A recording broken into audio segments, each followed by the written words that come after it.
ጽናትና ኪራ በሀና ምክንያት ተጣሉ። ጽናት ወደ ቢሮ ስትሄድ ሀናና ኪራ ተቃቅፎ አየቻቸው።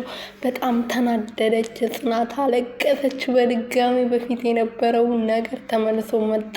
እኔ አሁን ነበር ሰላሜን ያገኘሁት።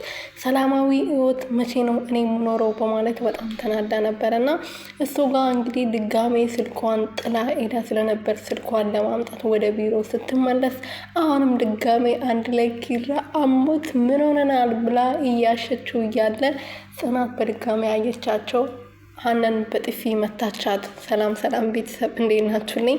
እኔ ያለው ፈጣሪ የተመሰገነ ይሁን። በያላችሁበት ሰላማችሁ ብዙ ትርፍርፍ ይበልልኝ።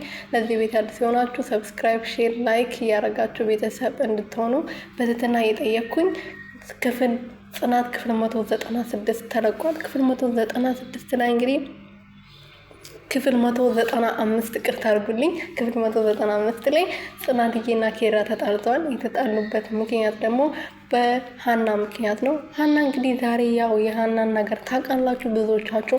ሀና አልተመቸችንም እና አስወጣልን ዳይሬክተሩ እባክህ እያልን ኮመንታራቶቹ እያሉ ነበር እና ግን ዳይሬክተሩ አላስወጣትም። ሀዊንም የው መልሰው አምጥታታል ማለት ነው። እና ዛሬ እንግዲህ ጽናትዬ ባሌ ማግኘት አለብኝ፣ ባሌ ናፍቆኛል በማለት ለትንሿዬ ቤት አደራ ሰጥታ እንግዲህ ወደ ቢሮ ስትሄድ ሀና ደግሞ እንደተለመደው ትርርክ ናት። አንድ ከፈለግሽ ሻሽ አስራ ነው የምትመጣው። ዛሬ ደግሞ ዚቧን ሳዘጋ ነበር የመጣችው የቀሚሷን ማለት ነው። እና ዚቧን እየዘጋች እያለ ጸጉሯ ዚብ ውስጥ ገብቶባት ስለነበረ ጸጉሯን እያወጣላት ሰላም ወይኔ ሰላም ጽናትዬ ገባች ማለት ነው። እና ጽናት ገባ እንግዲህ ማመን ነበር ያቃታት። ከዚህ በፊትም መታ ቢሮ የማየውን ነገር ስለ ኪራ ቀባጥራለት ነበረ እና ድጋሚ እንግዲህ ተናዳ ለምን ትሰራለች አንተ ጋር ምን ታረጋለች ደግሞ አንተ ሴት ጸጉር ስር ምን ትሰራ ነበር በማለት በጣም ተናዳ ነበረ። ግን ይቅርታ ጠይቋት አንቺ ለምን ትቀኛለሽ? ይሄ ምንም የሚያስቀና ነገር አይደለም። በቃ ጸጉሯ ዚቡት ገባ አስወጣውላት፣ ሌላ ታሪክ የለውም። አዎ አንተ ላታስብ ትችላለህ፣ ግን አንተ ቆንጆ ነህ፣ አለቃ ነህ ምናምን ብዙ ሴቶች ሊፈልጉት እችላለሁ ብላ ነበረና እሺ እኔ አንቺ ብቻ ነኝ። ይሄ ቀለበት የተደረገ እኮ ለጌጥ አይደለም።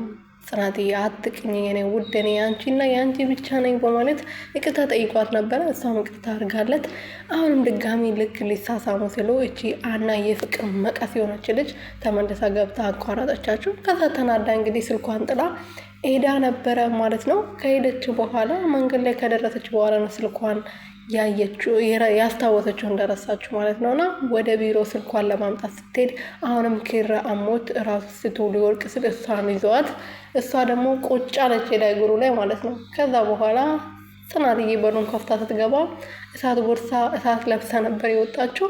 ሀና እንግዲህ ለማናገር መንገድ ላይ ሮጣ ይዛት ነበር እና አንቺ ምን ትሰሪያለሽ ባሌ ስር በማለት አሞታል። አንቺ ምን አይነት ሰው ነሽ? እንደዚህ ክፉ ሴት ነሽ እንዴ? ስለ አንቺ ስሰማ ጥሩ ሰው እንደሆንሽ እና ለሰው እንደምትራሪ ነበር እስከዛሬ ስሰማ የነበረው፣ ግን እንደጠበቅኩሽና እንዳሰብኩሽ አይደለሽም በማለት ስትናገራት በጥፊ ነበር የመታቻት። እስከዛሬ ታግሼሻለሁ፣ ከህይወቴ ውጭ ብዬሽ ለምኜሽ ነበር፣ ከህይወቴ ውጭልኝ። እኔ ኪራ አካባቢ የሚመጡ ሴቶችን ማስተናገድበት አያውቅም የለኝም በማለት በጥፊ መታ ወደ ኪራ ተመልሳለች ማለት ነው። ክብሮምዬ ተመልሶ ሊመጣ ነው። ክብሮም ተመልሶ ለመምጣት እንግዲህ እሱን አስመልክቶ ኒናና ናቲ ቤት እያጸዱ ነው።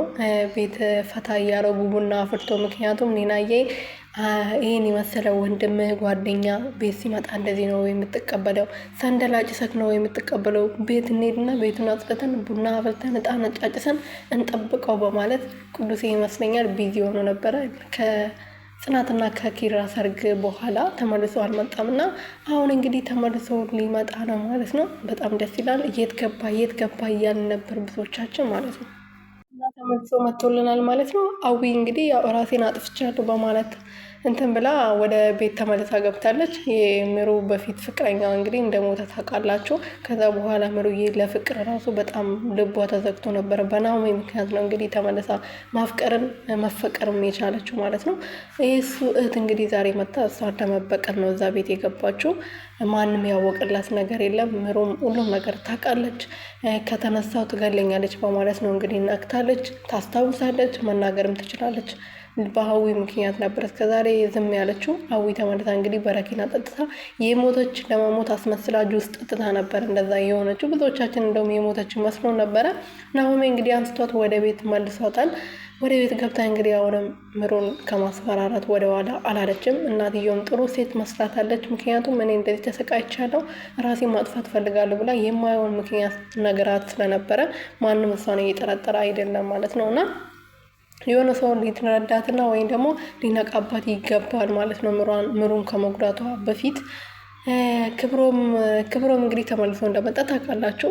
የምሩ የሰንዬ ህይወት ውስጥ ገብቶ ጆከርና እሷን እያበጣበጠ ይገኛል። ዛሬ ግን ፍቅር በፍቅር ሆኖ ነበር፣ ደስ ይሉ ነበር እና ሰንዬ ፍቅር ስትጫወት ደስ ትለኛለች። ግን ያው ብዙ ጊዜ ሳይቆዩ ደግሞ የሚጣሉት ነገር ደግሞ ያናደደኛል እና ከጆከር ጋር ብትሆን እኔ በጣም ደስ ይለኛል። ክብሮም ለእሷ አይገባትም። በአንዴ ተነስቶ እንደዚህ ጥሏት ዛሬ እሷ ፍቅር ሲይዛት መምጣት አልነበረበትም። እሺ ቤተሰብ እሺ